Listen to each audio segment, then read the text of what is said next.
بسم اللہ الرحمن الرحیم۔ تمام بھائی اور بہنوں کو السلام علیکم۔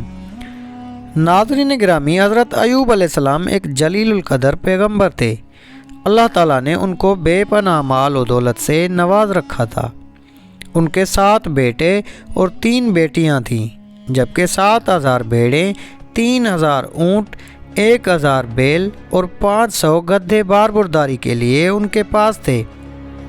ان کے زمانے میں ان جیسا مال و دولت کسی کے پاس نہ تھا۔ ان نعمتوں کے باوجود حضرت ایوب علیہ السلام بڑے نیک پرہیزگار اور شکر گزار شخص تھے۔ تو ناظرین کرام، اسی وجہ کو شیطان نے اپنا ہتھیار بنا کر اپنے ایجنٹوں یعنی حسد میں مبتلا انسانوں کے ذریعے سے یہ وسوسہ انگیزی پھیلانا شروع کر دی کہ ان کے پاس اتنا مال و دولت ہے تبھی تو وہ شکر گزار ہیں، مصیبت زدہ ہوتے تو خدائی کے منکر ہو جاتے۔ عزیز دوستو، یہ وہ وقت تھا جب اللہ تعالیٰ کی بارگاہ سے یہ فیصلہ ہوا کہ اس عظیم پیغمبر کے ذریعے سے دنیا کو ایک نمونہ دکھایا جائے جو قیامت تک آنے والے انسانوں کو یہ بتائے کہ شکر گزار ہونے کے لیے نعمت ایمان ہونا ہی کافی ہے۔ چنانچہ ایک ایک کر کے ان پر مصائب آنا شروع ہوئے۔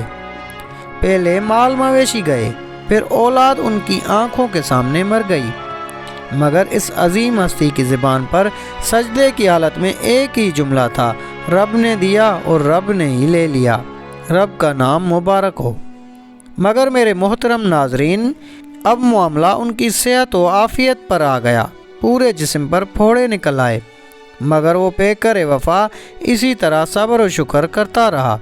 جب درد حد سے بڑھتا تو اللہ سے فریاد کرتے کہ مولا، شیطان نے مجھے اذیت اور تکلیف میں مبتلا کر رکھا ہے۔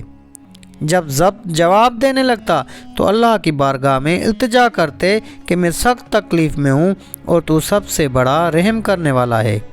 قرآن مجید میں ان کی یہی 2 دعائیں نقل ہوئی ہیں۔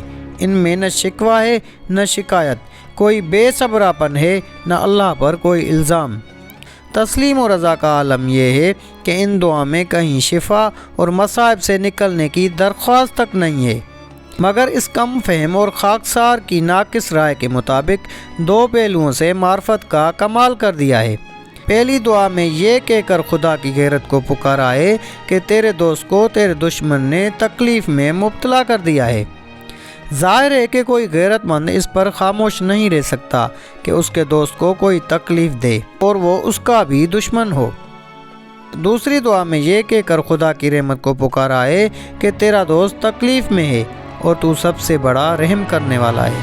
کوئی رحیم اس پر کیسے خاموش رہ سکتا ہے کہ اس کا دوست تکلیف میں ہو اور وہ کچھ نہ کرے؟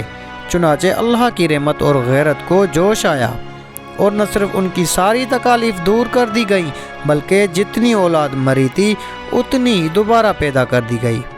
جو مال مویشی گیا تھا اس کو دگنا کر کے لوٹا دیا گیا، اور تو اور دوستو، اس کے بعد بھی وہ مزید 140 برس جیے اور اپنی 4تھی پشت تک کو دیکھا۔